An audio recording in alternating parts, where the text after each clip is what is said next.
With me, it's like, I need you to be in a secular world, and I'm publicly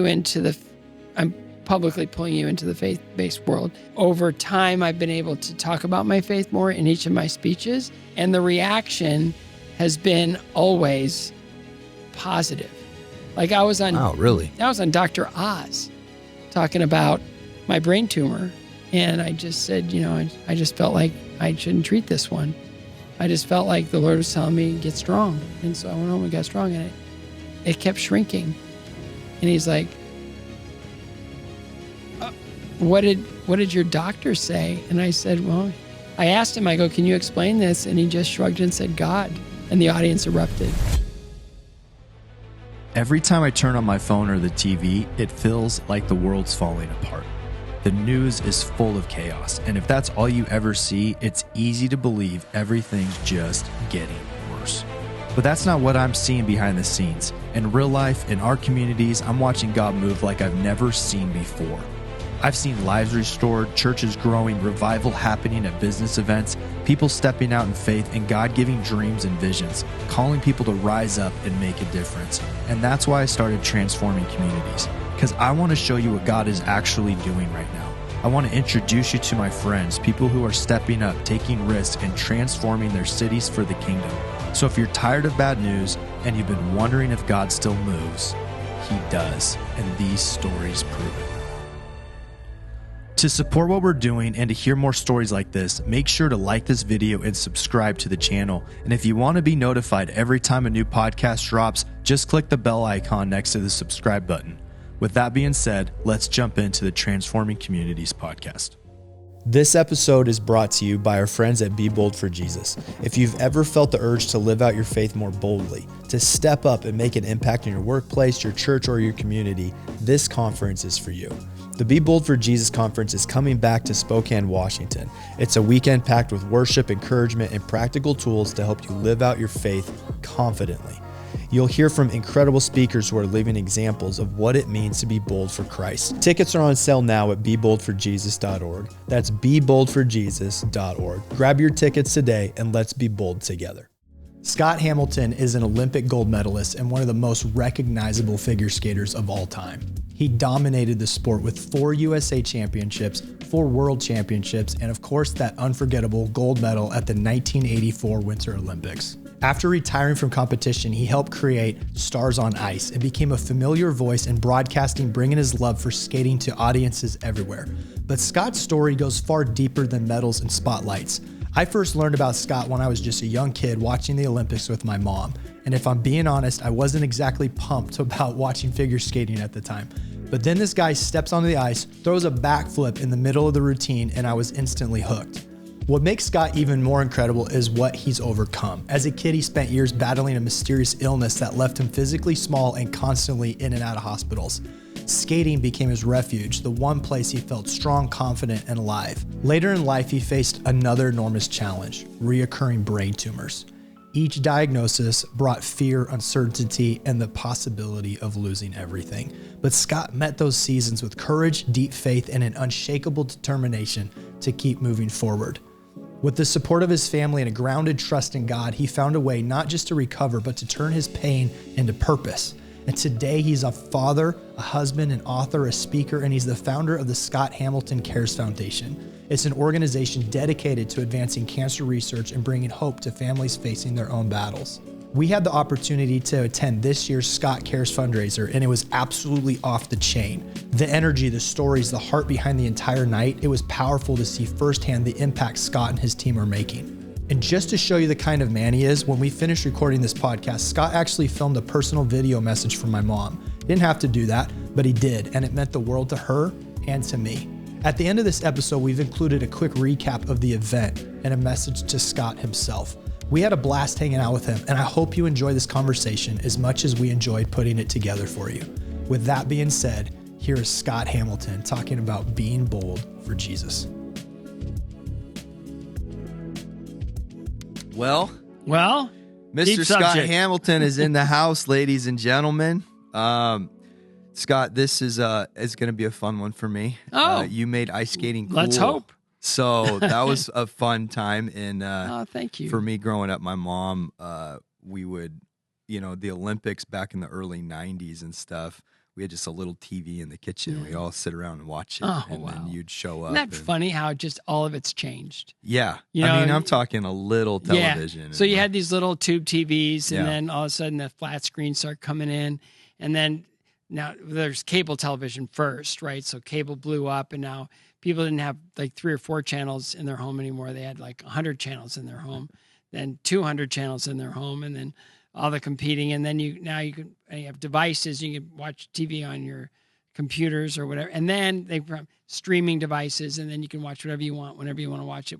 And now it's like the appointment television's gone away, and then it just keeps growing and growing and growing. And so it's like, how does like with a million different ways of getting information out, how do you get attention like that anymore? You can't. Yeah. It's like unless it's some real That's a world, good point. I mean, didn't think even the about Olympics, when I competed, it was on one station, and it was on a few hours a day. And that was like Channel 6. Yeah. NBC. Well, and then you watch it because it's kind of appointment television, and everybody's watching it. Yeah. And now, because the rights fee is like over $1 billion for NBC, they're on 5 networks 24 hours a day. It's like, wow. Yeah. It's like it's almost too big. And it's almost like put me in charge of the Olympics, right? For a day. First thing I do is shrink it. Really? Let's just not take all this money, right? Because I'd say take what you need with, to keep the movement alive, because it's really important global movement, and then just make the games focused, like focus the games on athletes and their stories and everything else. And then, allow the rest of it to be maybe streamed later on. But again, that would not go over well with the athletes, but at the same time, at least, you would have an opportunity to build a relationship and to get noticed and things like that. But I don't know. If you put me in that position, I'd probably change my mind. But anyway. Once you look at the profit and loss statement. It needs to be more intimate. It needs to be more focused. It's just, right now, it's just so gigantic. It's almost like can't see the forest for the trees. Yeah. I mean, I guess when I think about that, you're right, because that was all that was on. Yeah. And it was the whole family it was sit every around 4 years. and watch it. Yeah. It was a big deal. Now it's every 2 years. It was every 4 years. Yeah. Yeah, it's changed a lot. So then you almost have to be a celebrity or have a huge following to kind of push through to get somebody to want to watch your specific sport. Yeah, and that's hard to do. Again, most sports are looked upon as every 4-year sports. Skating is obviously it's year after year after year after year, with the biggest platform being the Olympics. But you can still build something. But even like last year's World Figure Skating Championships, Boston knows how to throw a party, so the arena was sold out, clean. But the primetime network rating was 0.15. Yeah, which is that's horrible. Isn't that? It's really low. But again, it's a promotional vehicle for the Olympics, so. It's an important event for the Olympics, or for figure skating to be on NBC and on prime time. But, it's got to perform. So how do you allow it to perform? And it's for most, it's creating the right narrative, allowing people to step into something that they can truly understand. And skating is a pretty convoluted, pretty complex sport, if you're just looking at it as it's judged right now. Yeah. So the key, I think, is to change the narrative and allowing more people to kind of see it, understand it, and participate in that. If you don't understand something you're watching, you're probably going to check out, if something's too technical or anything else. Yeah. And now the scoring system is pretty much computer-based, so it can be complicated. I'm not saying that's what's driving it. I do think that skaters are more obedient to a computer than they are a viewing audience. So that's a problem. But that's interesting. We'll you seem so still passionate about skating. Oh, I love it. I mean, again, I started when I was 9. Okay. And I mean, to this day, it's given me everything that. How did you get into it at 9? Like, of all the sports to choose from, why that one? Well, I was sick as a kid. I was in hospitals for 4 years. They could figure out what was wrong with me. So to give my parents a morning off, there's a brand new facility at Bowling Green State University, which was a skating rink, because they wanted to have classes for the students, and they wanted to have a hockey team, because it was really great to build college hockey at the time. Okay. So every Saturday morning they'd open the rink for local kids to come out and learn how to skate. And so you started getting skates on thinking you were going to play hockey? mm-mm. Oh. No, I started skating to give my parents a morning off. I wasn't anything. I was the shortest, sickest, weakest, estest kid in my class, so I really didn't have any identity beyond being the shortest and smallest and weakest and sickest and estest kid in my class. So when I started skating, all of a sudden, I had an identity.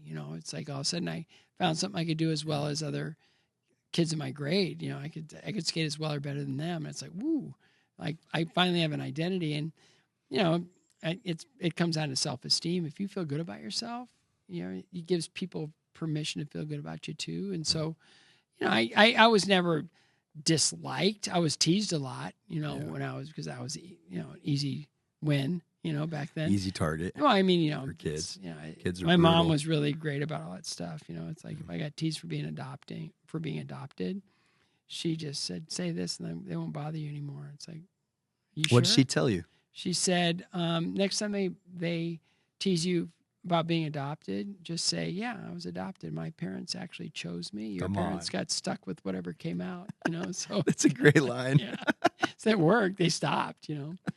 And then I started getting teased for being a male figure skater, and so I played hockey for a few years and figure skated because I knew. What's the comeback line for that? I could skate better than you, and I lead the team in scoring with I team in assists because I couldn't wait to get rid of the puck. If it came to me, I was like, oh, and then they'd score, and it's like, I got an assist. But I don't know. I think once you play and you're on a team with people, you're in their respect and you're a part of the team, and they stop teasing because and when I quit finally playing hockey, I was 12. And by 12, my teammates were starting to notice that I had more access to girls than they ever would. And so, hey, can you introduce me to that girl? Okay. Yeah. So I'll try, But it's kind of weird. Here's the three I'm not into. You could talk to them. But this one.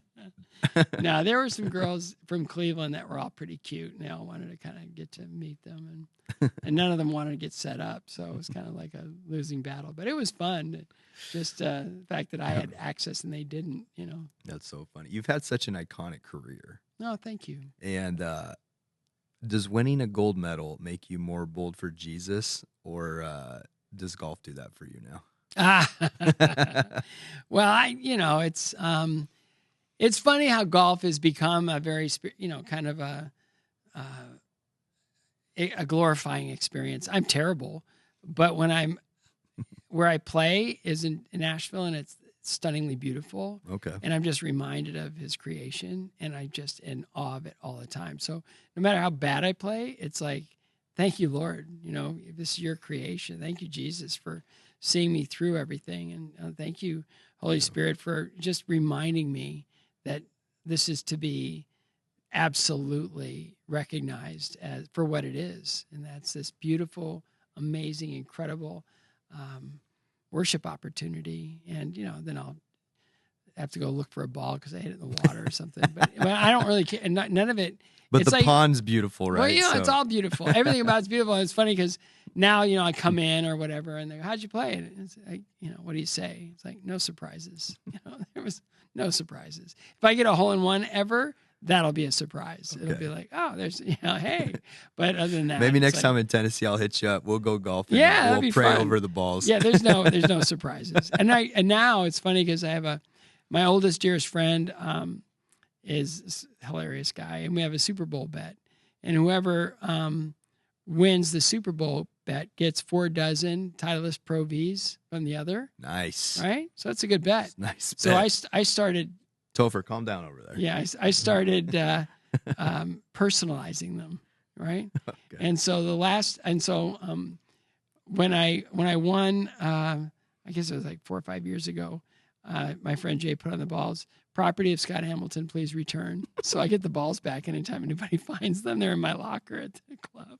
So that's hilarious. He's about, he's not much taller than me, but he was just last year inducted into the Indiana Basketball Hall of Fame, right? Phenomenal athlete. Awesome. And so I lost the Super Bowl, and his balls, they're number 23 balls. right? Okay. And they were customized. Jay Fry wore 23 before Jordan. He loves them. He doesn't want to lose them. But it's Yeah, that's a great gift. no, but man. it's fun. It's just to go back and forth and put fun things on them. And so losing balls, I don't even look anymore. I'll get them back. Somebody will find it and put it back in my locker. You were talking about Jesus, and this podcast is about that. And it's called Transforming Communities, because that's what we want to do, is share stories of people that are transforming communities, and that happens in and outside the walls. And we're collabing with the Be Bold for Jesus conference on this one. Be Bold for Jesus, amazing conference. You just spoke, and transforming communities is awesome, but it's not possible without being bold.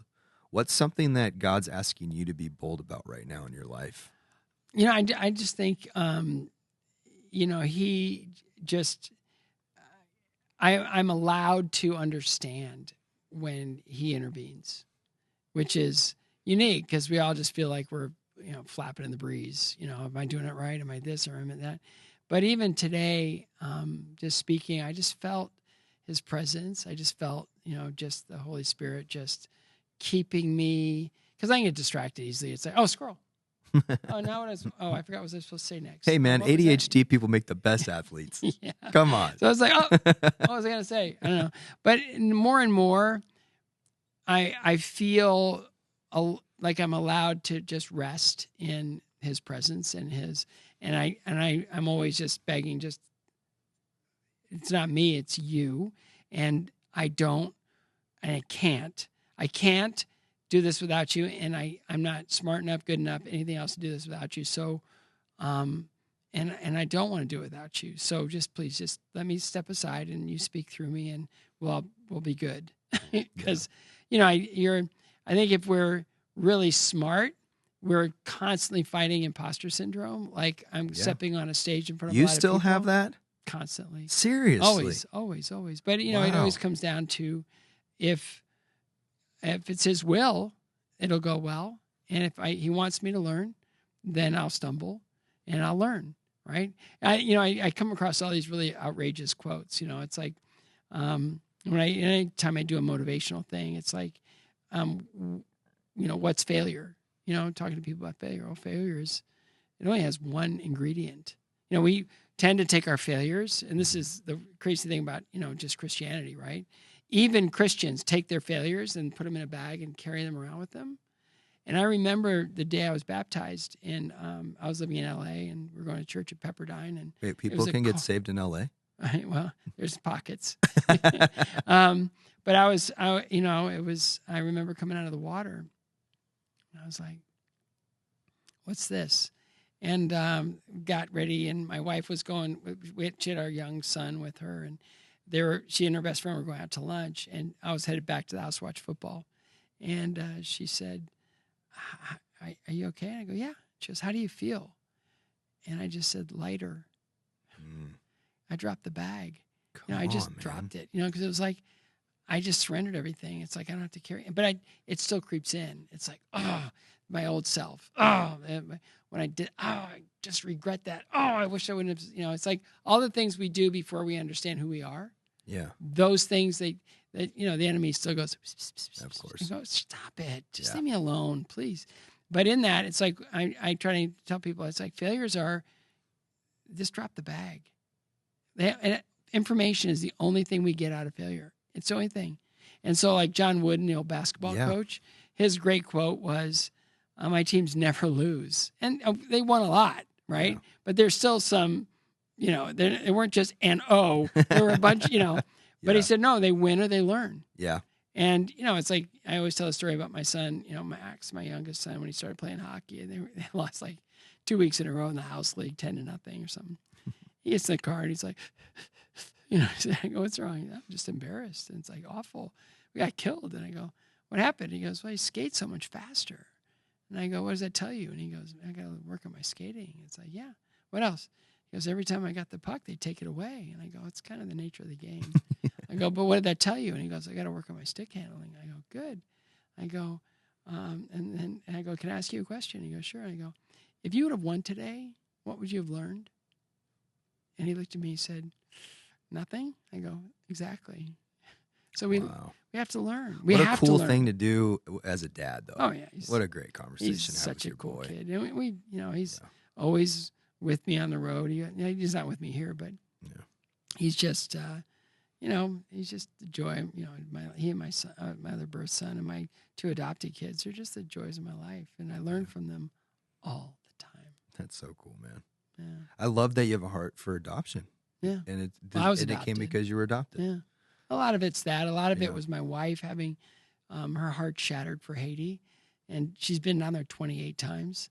And so in that, we met those 2 children that it just felt like they were ours. So we went through the adoption process, and we got 3 rejections, and we just, each one, it's like, well, we know in our heart, we know in our spirit that God wants this to happen. So we're not going to worry about the rejections. And each time, oh yeah, they removed that rejection. Oh, good. Okay.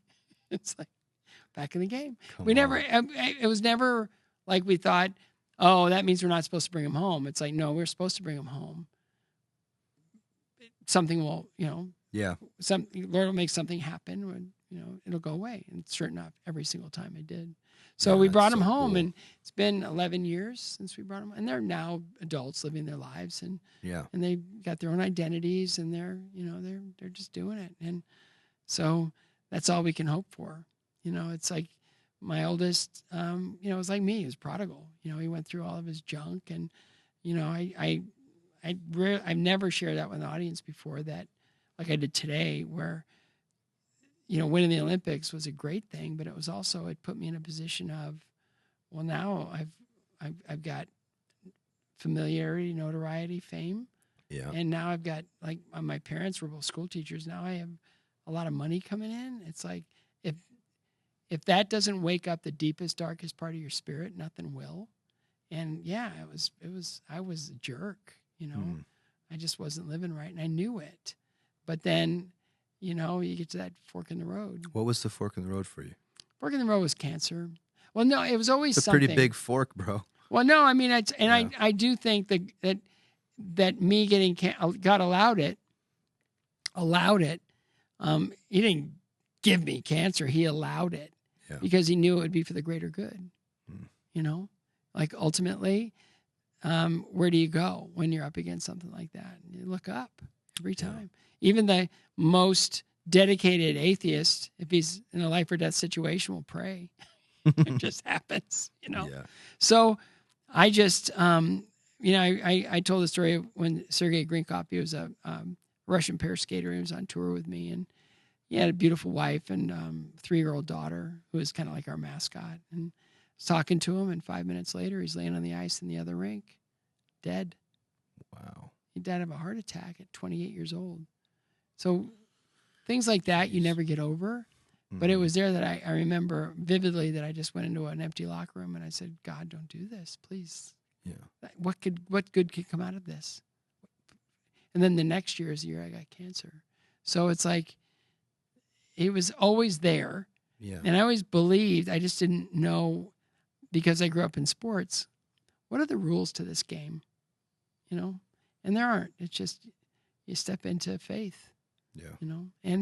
And the more you learn about Jesus, the more you understand that, he's the judge, he's the authority, he's the one that came and paid it all. He's the one that, and that's where we have to put our faith. And I ran into a lady this morning, and she said, well, what about, Muslims? What about this? What about that? I go, we're all called to share our faith like we are here. We're all called to, and she kept asking me all these questions about, she goes, well, why is that allowed? I go, well, you got to go back to Genesis for that, the promise. And, but in that, she goes, I just get so confused.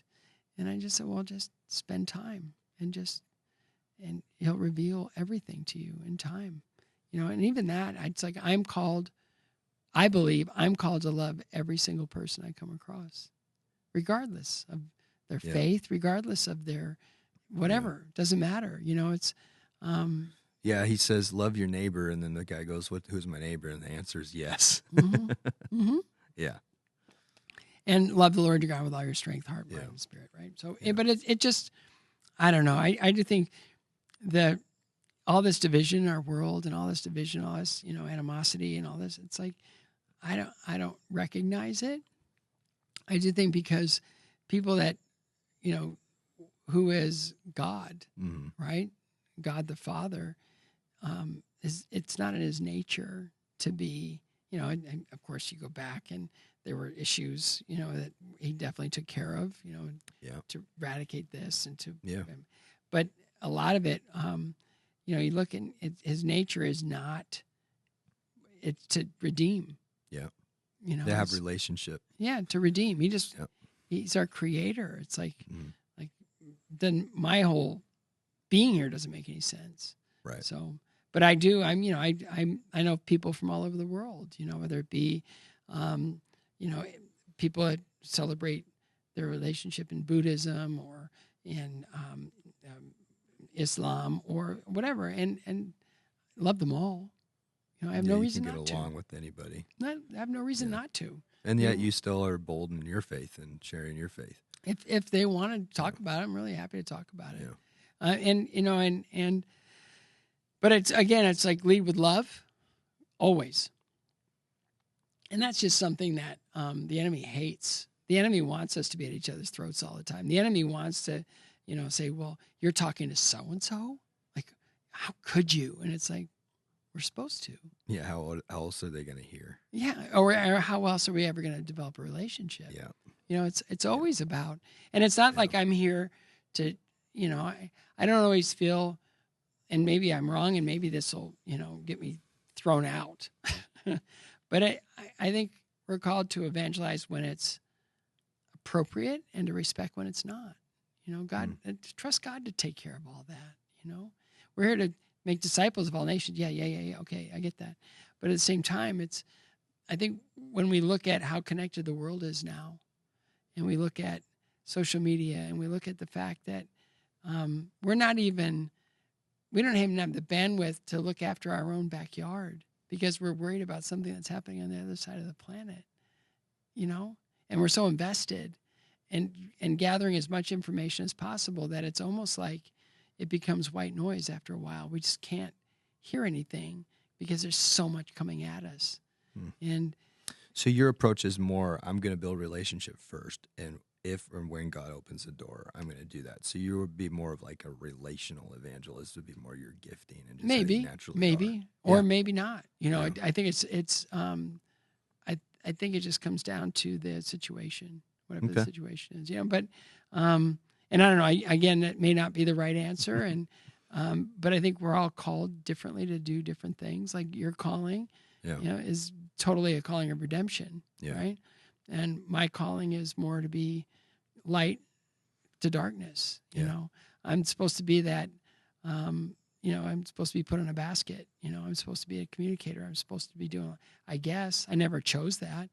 I thought when I was a skater, and the shelf life of a skater is only what your knees and back and will allow, and your ankles, right? Yeah. And I got to a point where I just couldn't do it anymore. Sure. But they said you need to speak, and it's like, well, I don't really want to be a rubber chicken banquet speaker, And then what happened was I realized that the story that I was given was really meant to be shared and to try to touch people and allow them to, rise above their circumstance. The world knows you, I think, probably from 1984's gold medal. Maybe. A lot of people know me for my health issues. Oh, yeah. I think when you first came in and they started hearing you or getting to know you, I think, from the 84 Olympics. What's something that maybe people don't know about that season? A couple things. It's really funny that anytime that I had a breakthrough, and it was before I even practiced my faith, before I even got into, I believed, I just didn't know how to do it, right? Because again, what are the rules of the game? I'm in sports. This is how you win. How do I win that? How do I win Christianity? How do I win? It's like, well, so you're just naturally competitive. Well, what people don't know, and you can't even find it anywhere. You can find a lot of my performances on YouTube, but you can't find my Olympic exhibition. Really? I skated a simple song into Amazing Grace. Before you were saved? Yeah. Wow. because I just loved it. Yeah. Something in it just made me so happy, and I loved it. And when I skated, I just felt so alive. And then I turned pro right after that season, and trying to find my way in don't know how to be a professional skater. And then they're rededicating the Statue of Liberty, and I was invited to skate. It was Peggy Fleming, Dorothy Hamill, Ty and Randy, and me. And so I chose Battle Hymn of the Republic, which is a faith-based song, and it broke through. Wow. From there, I was able to step into a new identity as a professional skater, because that was a lot of it was first time a lot of people saw me do a backflip, in a performance. Yeah, I was going to bring that up next. Yeah, and it was really insane. My dad was there, and he's sitting next to all these celebrities in the audience, and it was just this coming out party almost, where it was like, whoa, like crazy. And I met Pele that night. I met Don King, Muhammad Ali. There were all these amazing athletes there. Hank Aaron was there. I mean, just all these iconic people. And, I sort of had a big night that night. And I got a picture, and it was funny because it was taken backstage during the day, and my kids still, they look at that picture and they laugh all the time.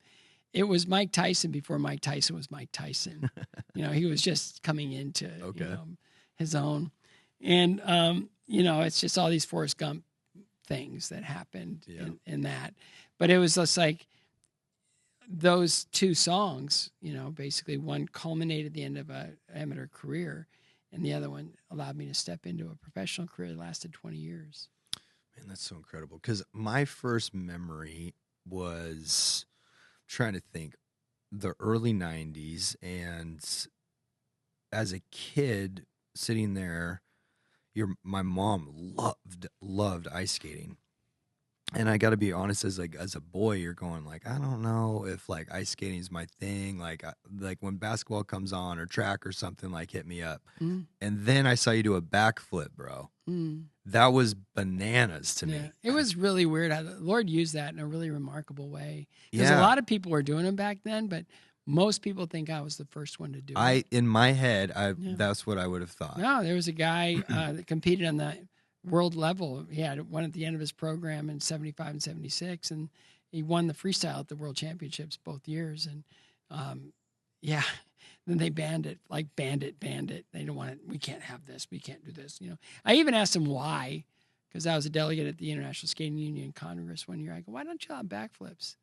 And the newly elected president of the International Skating Union looked at me, and there was about a 3-second pause, and he went, next question. And I was like, okay, I've just been shut down. So, but now, as of last year. Because you were genuinely asking. As of last year, they're really trying to get the audience back to figure skating, and they allow backflips in the choreographed section of the program. So a lot of kids are doing them now, but it's nuts. This, the guy, Ilya Malinin, who's favored to win the Olympics by a lot. He's first. What's so special about him? I never in my life thought I'd see a quadruple axel, because it's a 4.5 revolution jump. That's insane. And his is perfect. He's the only one in the world that can do it perfectly. Wow. And he does all these really cool acrobatic twisting movements, like horizontal to the ice. And he just created all this weird stuff. And nobody can do what he does. And he's just sort of from another planet, right? And that's crazy. And he's remarkable in that he's young. Yeah. 20 years old. He's already won 2 world championships. And oh, wow. So we can watch him for a while. Yeah. So what's his nickname? Quadzilla? No, Quad God. Quad God. Okay. Yeah, it's hilarious. But he's the nicest kid, and he's just really just trying to find his way. At 20, I was a total knucklehead. And at 20, he's just trying to figure it out. He knows he's the best in the world by a lot. Okay. There's some young kids that are trying to figure out how to catch him, but they haven't figured it out yet. Yeah, but, he's like the Shaun White of. Yeah, he is. I actually, my son and Ilya have become really good friends, and I see him as sort of the Shaun White, where the Olympics will be a platform, but he's going to have all these other opportunities to build an audience and to make people want to see him skate. Yeah, live. Shaun was just on another level. He was, and again, he'd pop through culturally, so you'd tune in to watch him. Oh, no. So, Well, yeah. Sean, I can tell you a Forrest Gump story, right? Okay. So I'm in Torino, I'm backstage. Sean White is there doing his media rounds after he won. He's got the gold medal around his neck. And I just went up to say, congratulations. And he's like, man, I had no idea. I go, like, I like doing all the X Games stuff. It's really cool. And then they said, come to the Olympics. And it's like, all right, I'll do that. It'll be fun. He goes, and then I won. And they put this medal around my neck, and I cried like a girl. It's like, this is the coolest thing I've ever done in my life. And then I flew back with him from Torino to Los Angeles. That was a wild ride. But the whole idea of him not even understanding what the Olympics meant, and then to be able to stand there in that moment, go. He didn't even know what it meant. He just rolled through and He just rolled through, and then he won. And he was like, Then he got hooked though. Oh boy, Because then he was didn't he like build his own half pipe and everything and train like crazy? No, he was already a great athlete. Yeah, I mean, but he he was went already to a the next world-changing level. athlete, but then he Yeah. became from the Olympics. Now he's like known Yeah. beyond his industry. Yeah. And then that allowed him to, do anything he wanted. Why did you decide to do the backflip? Because there's a couple other people in the show that I was in doing backflips, Okay. and they'd get a nice reaction. So I learned, second year of professional skating, I learned it. And I was in Salt Lake, and I was just getting over by myself. And I put it at the beginning of the program, so I was on fresh legs. Mm-hmm. And I remember I had the big place to put it. I knew right where I was in the music and everything. And I came around, and I was so scared that I was going to land on my head and be concussed and have to stop the show. Let's bring the ambulance in. Let's get him to the hospital. Because you land on your head, it's not, you're over. So it was really the first jump in the program. And I threw it, and it floated. I felt like I was in the air for like a minute and a half. Everything went into slow motion, and it was huge. It was probably the biggest backflip I've ever done. And the second my feet hit the ice, the reaction I got from the crowd was like, "Oh, this is a drug. This is like, I'm never doing a program without this thing in it ever." And it just became a thing. Yeah. From then Well, it on. became iconic. Yeah. And it's Yeah. weird because a lot of people thought I was the first one, where the first lesson I ever got on backflip was a guy named Skippy Baxter. He was in the ice shows in the 1940s. And he was so gifted, right? He was so talented. He knew he couldn't beat Dick Button, so he went into the ice shows to make money. And he said, I think if I go fast enough and I stick my toe in the ice, I can get over on a backflip. And he did it. And then it was like, okay, I learned technique. That's not technique. That's like tuck and pray, right? Yeah. So I went to gymnastics coaches for a year, and I was on and off the ice learning it. And I'd work on it, leave it alone, work on it, leave it alone. Because I was just planting seeds and letting them germinate. And then by the time I got to Salt Lake, I just said, I've got no reason not to put this in the program. And I did. And it was like, Did you landed in practice before you did Salt Oh, Lake, yeah, right? yeah. Okay. I was Yeah. like, you just were like, I got no but reason not to it try wasn't this. really, it was there, but not all the way there. Okay. Like there was still a chance that I'd freak out in the air and not get over. Yeah. But once I did, I started to build confidence in it. And then I tried to put it in every program I had.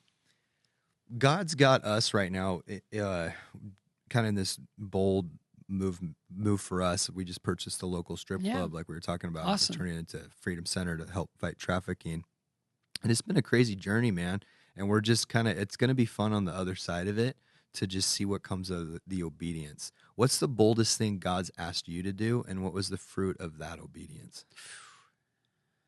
That's a hard question. I think, I think the Lord, Jesus, God the Father, Holy Spirit, I think it's as a father. Like, do you have children? Oh, yeah. They're my life. Okay. How many do you have? 2.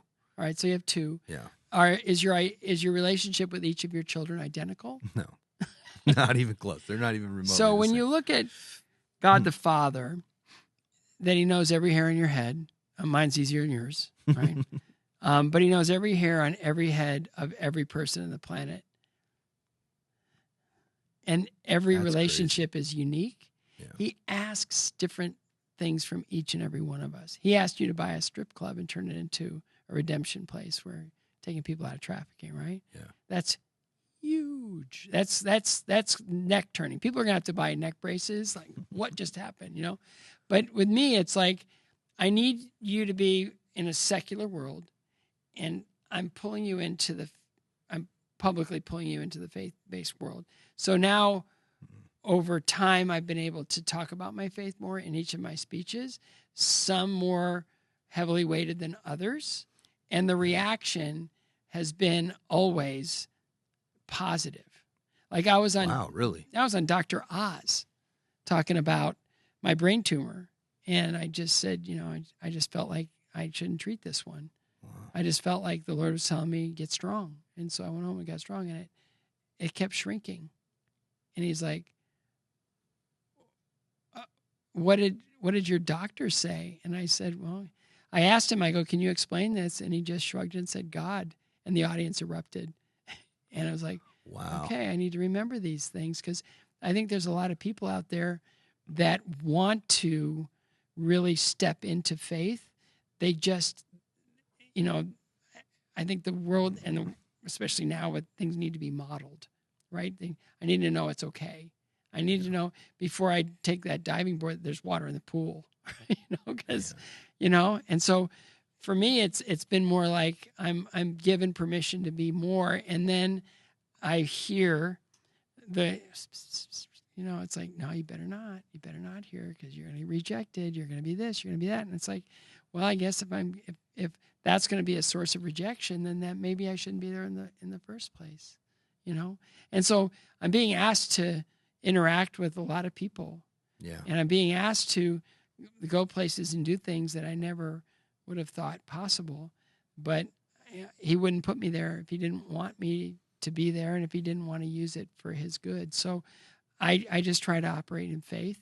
And when I feel the moment, and when I think I have his permission to step out, you look at even Jesus. I mean, he went from, the Mount of Olives, Hosanna, Hosanna, everybody's praising him. He's on the donkey, and it's almost a day later that everybody's saying, crucify him, crucify him, crucify him.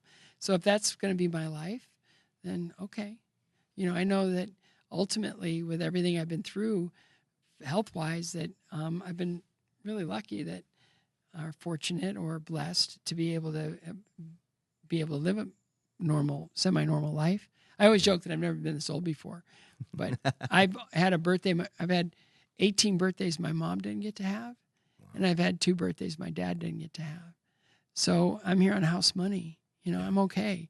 And if for whatever reason I'm deplatformed, if for whatever reason I'm rejected or canceled, it's like I don't care. I don't think. I think now I just can't. I think God's just going to honor it. Yeah, I feel that, and so in that, it's like, okay, I'm gonna proceed in faith, because it's like Kid Rock. I learned a lot from Kid Rock. Yeah, even Kid Rock said something about Jesus on Joe Rogan. Of course, you can run, but you can't hide. Yeah. But even Kid Rock, when they tried to cancel him, right during COVID, they tried to cancel him. He goes, "I cannot be canceled," and they're like, He definitely proved that with how he handled no, that video. But I mean, it's like, well, how can you not be canceled? He goes, because I want to acknowledge it. You have to participate in it to be canceled. You look at a lot of what happened when they tried to shut down Chick-fil-A for their stance on, marriage, and their sales went through the roof. You look at a lot of, what would be more like secular businesses. What happened to Bud Light? What happened to, and now even. It's kind of crazy, but In-N-Out Burger is moving to Tennessee. Their corporate headquarters. They're not leaving California. They're just growing into an area. And if you look at the cups and the wrappers on In-N-Out Burger stuff, it's all scripture. Yep. So I do feel like the Lord is starting to call people into different pockets and different areas for his purpose, his reason, his you can glory. Feel it, like something's coming. Something's coming. Yeah. And in that, it's like, I'm really happy to be anywhere. I don't care. I'll go to the Middle East. If you want me to go, I love that. I would absolutely be thrilled and honored, not to evangelize, but just to be there and to love people. And, it's really hard when, you see just people react to things. And it's probably not really appropriate, or is based on anything, because the more we think we know, the more we realize how much we don't know. One of the things I've noticed, and in researching even like some people that we really look up to in the faith, and I think of my dad, like seems like the older he gets, and some of the guys that I look up to in the faith, their ministries really blossom later on in life, and it seemed like the older they get, the more bold they are. I don't think my dad cares about what anybody thinks at all anymore. Well, you get Is to there a a point part of where, that? it's funny because each decade has its own identity. Yeah. Like I it's like, it's my philosophical self here, right? So 0 to 10 took forever, right? Yeah. So 0 to 10, but potty training is big, and you go to preschool. Oh, I left the home. I'm making friends. It's like, and you get into grade school, and it's like, oh, I got to learn how to do homework, and then you go from 10 to 20, and so many crazy things. Like puberty, and then you're driving, and then you're voting, and then you could like alcohol comes in. I got 20 to 30 now. It's like, ooh, now it's time for me to start stepping out on my own and building my life, right? 30 to 40 is where the cement starts to kind of dry, and you start to kind of say, well, I know I'm this, but I'm definitely not that. Yeah. Right? So you start to whittle away at your identity, but the cement is getting a little bit more firm. Your 40s are the first time, like from 40 to 50, you're allowed to feel really good about yourself. It's like, you know who you are, you're established, and you're kind of like, this is cool. If you're 40 and living in your parents' basement, well, maybe that's been delayed a little bit, but it's like, but 40 to 50 is kind of like, that's like, wow. And this is a lot from personal experience, right? And that's where, 40 to 50 is like, well, that's where I really came to faith. And that's like, wow, this is really wild. I mean, my end of my 30s, my world was rocked with cancer and all that stuff. And then 50s, I always joke with people. It's joke, not joke. It's funny, not funny. That when you're in your 50s, you better take advantage of every day, because that's as good as you're going to feel for the rest of your life. It's like, and then 60s, now I'm like 7 years into my 60s, right? And it's like, I got it right out of the gate. 60s, the entire decade is a decade of gratitude. Wow. You're so grateful for all the things in your life, and all the things that you've learned, and all the things that you've grown above and beyond, and all the things that you now realize as intervention. This could have happened, but by some miracle that I was stepped into this. Or right when I thought that the world was coming to an end, a little sliver of light came in, and I went, and it's like everything changed. And so I look at that, and it's like, we can look at everything as just sort of, as Jim Gash is the president of Pepperdine University. I saw him do his first ever sermon. It was 1 million years ago. And he said, why am I here? I'm a law professor. What am I doing? And he said something that connected every synapse in my brain. He said, there's no such thing as coincidence. There's only God's scheduled opportunity. And it was like, wow. That's everything. That's everything for me. It's like everything. Why did that happen then? Why did this happen now? And I was able to connect all the dots, and it's like, he wants me back. He wants me full. He wants me all in. He wants me. And I just was humbled and honored to say that he's always been there, and I never knew it. So in the prodigal years, it's like, we're all knuckleheads, right? We all do stupid stuff, and I king of that. But at the same time, to be redeemed and to still be in constant constant desire for redemption. Yeah. I mean, that's the gospel. It's like, we can't live apart, and we can try, but it's without joy. It's without, and going back to the 9 fruits of the Spirit, love, joy, peace, patience, kindness, goodness, gentleness, faithfulness, self-control. If we live in those, you're probably going to be happy. But even looking at, how our culture rejects the 10 commandments, it's like, 10 commandments, it's like, I look at the 10 commandments differently now than I did before. Like, now that I feel like I'm living better, like I still got a long way to go. God just said, I'm going to really make it simple. Here's 10 things. If you do these 10 things, you're going to be really good. But we have a hard time just doing 10 things, Yeah, that's true. you know? Down even, to 2. Yeah. But even that, I mean, it's like, Yeah. if we just look at it as he loves us and he wants us back. His whole nature is love. Yeah. His whole nature is good. Yeah. Let's just step into relationship and let's just Come on, man. put away all the stuff that we do to separate ourselves and start chipping away at it, because it takes time. Yeah. And just learn and grow and learn and grow and learn and grow. And the more you're curious, the more he'll give you. And the more he gives you, the stronger you get. The stronger you get, the more you want more. And then, you'll never be, Tom Brady at Christianity, right? It's like the GOAT. Yeah. Maybe, Billy Graham. Billy Graham's the GOAT, right? Yeah. You can look at that. But I mean, you look at all of it, and it's kind of like, and even Billy Graham, humble. Yeah. He never, but he never had the Joe DiMaggio. I met a guy that traveled introduction. with him, and he said the reason he was so humble is his whole life he had the same group of guys that would cruise around with him, and they just keep him humble. Yeah. I was like, that's so funny. Last question as Yeah. we wrap up. If a young Scott was listening to this podcast right now, what would you tell him? Cut it out. Like, stop. Just, here's what's important. None of that's important. This is important. No, put that away. This is important. Don't feel sorry for yourself. This is important. Here's where the strength, here's where the power is. Don't feel like a victim. You're not. You're being refined. Wow. Refined. Even gold gets refined. What does a diamond look like when you take it out of the ground? Dirty, without form, right? Yeah. It's one of the most valuable things ever, but you need to chip away at some stuff, clean it up, do all those things. Gold, it's not pure until it's refined. So we have to go through a period of refinement. It's like, the sooner you get to the refining, as much as you may not enjoy it, Yeah. the better off you're going to be in the long run. Because, again, the 9 fruits of the Spirit, if you just introduce those every single day, I mean, there's joy in that. And the rest of the world and a lot of the worries that the world offers and that falls away. Because you know where the power is.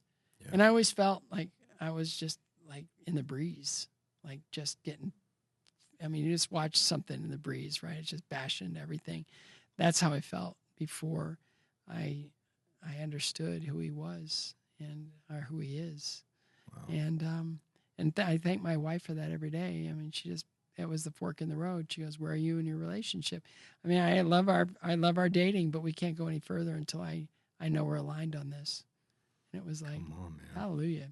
And so, good woman, right there. Yeah, she's really good. And we're still, it's a never ending path. You're always growing. You're always learning. You're always chipping away. And you just hope that you can be presented as this diamond. You can be presented as this gold refined. And all you want to hear is, "Well done, good and faithful servant." And I still look back and it's like, ooh, no, not so much. But again, the Lord's not reminding me of my sin. The enemy is. Yeah. So it's like, cut it out. Just cut it out. Cut it out. Just stop. Shh, shh, shh. Jesus is Lord. As long as you can say that, Jesus is Lord, you're probably going to be okay. Man, that's awesome. We'll end on that one right there. That's fire. Every knee shall bow. Come on, man. Every tongue confess. Scott, thank you so much, man. This was incredible. I'm going to be honest with you. I had a certain amount of time that I thought we'd talk. This was one of the coolest conversations that we've had. Oh, thank you. And it just flew by. And I'm just so honored. A lot of the questions that I thought I was going to ask, you just answered. Like, I was like, I wonder what would be a worship song that he'd choreograph. You're like, I already did that, bro. It's Amazing Grace, Yeah. So come on, man. That was great. You have a unique ability to just make people feel comfortable. Oh, thank you. And talk to people. And I just honor that, man. I think there's just something real special about you, and you're going to just be something incredible for the body of Christ. And even the more you speak and share your story, I think you just relate to people, and God's going to use you in just bigger and mighty ways. I hope. So is there anything you'd like to plug? You've got 1,000 books out there. What's the one you want people to read? Got my big event, cancer fundraising event. I got into cancer fundraising. When my mom died, I became a fundraiser. When I survived, I became more of an activist. So we've funded research like crazy. We're very collaborative. We've done I created a mentorship program that puts newly diagnosed patients with survivors. That's thriving. Wow. I was an organ grinder's monkey for 5 years to create a website that basically describes every chemotherapy drug, how it's administered, every side effect in 8th grade English and Spanish. Because people didn't understand what it is, and they were flying blind. And now it's become an incredible resource for oncology nurses to give to their patients. This is what it is. So we've done a lot of really cool things. But on November 23rd in Nashville, Bridgestone Arena, we're doing a classic rock live music show with Olympic skating in front of it. Wow. So we've got lead singers from... That's next level. Our main guys are Kevin Cronin, who was with REO Speedwagon, John Elefante, who was with Kansas, Jason Drlatka, who was with Journey, Wally Palmer, who was with the Romantics, Jason Sheff, who was with Chicago, and I know I'm forgetting somebody, but I can't think of who I'm forgetting right now, but it's rock and roll, and we've got like Olympic champion skaters like Nathan Chen's coming, Katya Gordieva's coming. We've got all these national champions, and it's like sensory overload like no other event ever.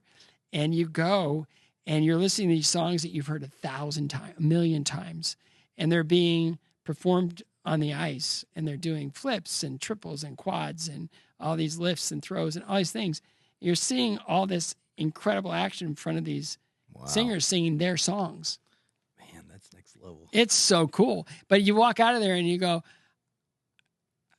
it's better than some of its parts. Yeah, that's probably the coolest fundraiser I've ever heard. Yeah, it's really cool. And we've done it in the world of different fundraising. themes every year. And this year, it's so iconic. The classic rock thing is just floating to the top. It's really cool. So we've got a great soundtrack, and it's all the songs that I listened to growing up. But they're iconic songs, and you've got these skaters that are bringing them to life. It's amazing. That's awesome, brother. Thank you so much for coming on. Oh, my It's pleasure. been a blast. Yeah. Hey everybody, we're in Nashville, Tennessee at the arena at Scott Hamilton's big event to raise money for his cancer foundation. This event is actually really, really unique and cool. It's a concert and then a big ice skating event, and all of the money goes to help his foundation. For those of you that don't know, both of my parents are actually cancer survivors, and so it was a big honor to be able to come and participate in this, and we're excited to be here. Why I do it is I'm amazed that I can just let my vocal cords buzz around a little bit, let my wiggle my fingers, and people are stirred to contribute. So that's the beauty of charity work, is realizing, when you're young, it's all about you, and like, okay, I need to be this rock star or an artist or something, and then later in life, it's like, well, no, wait a minute. Those records that we made and the history that we're a part of inspires people. So it's not about you, and that's why I'm here. So. Doing this event for a guy like Scott Hamilton, who is just one of these people, it's just the passion for what he does to try and cure cancer, just to be able to help this guy do this while all his world-class skater pals are spinning around in front of you. This is one of the events I look forward to every year. Scott Hamilton is one of the greatest people I've ever known, and we do a lot of this around the country, playing for different artists and things like that. And this particular one is just one of our favorite events to do. It's beautiful to watch the skaters. Just love it. Well, this particular gig is really special because I really believe in what Scott Hamilton's doing. I have a huge heart for what he's doing, and he has one of the biggest hearts of any people I've ever met in my life. I mean, how could I not do this? Scott's amazing, and it's an amazing cause, and the energy is always, everybody that he has involved, it's just a privilege to be. I'm just honored to be here, so I love it. And this is my first time here at this event, and it's a great event. A lot of my friends who are musicians are part of the band here, Six Wire, and they've done the event before.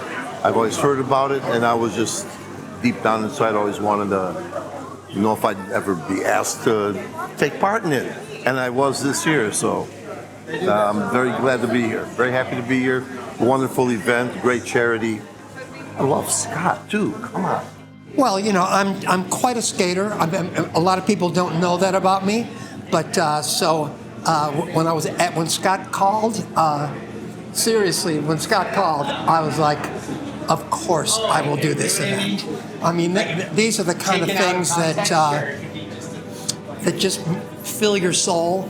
And, this is the time of year to be grateful for everything that we have, all the blessings that have been bestowed on us by life. And this is an opportunity to help people who need our help and who deserve our help. And it feels freaking great to do it. Oh, because it's helping. It's a helpful thing to do. And I love to participate in charity work. My name is Matt Rogers, and I do this, honestly, for Scott Hamilton. My mom was affected by cancer, and I have numerous family members and friends, but the way that Scott Hamilton actually cares, no pun intended, for his friends and for the people who are battling cancer, and more so, the research and the results that CARES is getting, that's why I support it. And at the end of the day, I love Scott, and I love the Hamilton family, so I love you. I've been connected to him and the way he thinks and what he does and the why. So his why is my why, I think. You put these events on like this, put it together, and you get all these people working together. And I mean, it's a lot of people. I think there must be 30 or 40 people, maybe more, involved with kind of building up momentum as we work up towards these events every year. And then when you get to the end, and they're all on the ice, and the skaters and the musicians and everybody in the audience is on their feet, it's like, it'll bring tears to your eyes every single time. And you walk off and you go, I can't believe that happened again. I'm Jeannie. I'm Scott. I'm married to this guy, and he and Scott Hamilton have been together for 30 years. So that was why I started out. But 2 years ago, I lost my best friend to cancer, and that's what keeps bringing me back. 30 years ago, we were together on Stars on Ice.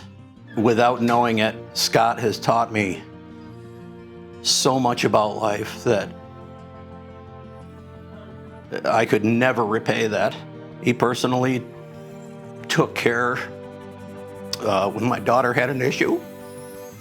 When he came to the arena, he had me stop into the locker room to see him. And when I walked in, he was on his phone. And he just said, yeah, he's right here. Whatever he needs. And he gave me the phone. And it was basically his team at the Cleveland Clinic. And he said, I got a plane if you need it. It's, 30 years later? Almost, and I still can't get through that. Well, that was probably 28 years ago, right? Yeah. No, not even. It was amazing. Yeah. Well, Scott, it's very clear that there's so many people here that love and adore you. This is by far the coolest fundraiser that I've ever been to, pun intended. And I just want to tell you, from somebody who has two parents that are survivors of cancer, thank you so much. I think the world is so glad that you survived cancer. And you, my friend, are the epitome of somebody that took their gift and used it to help better the world and transform communities. And hey, I'm ready for that golf game when you are. Hit me up. God bless.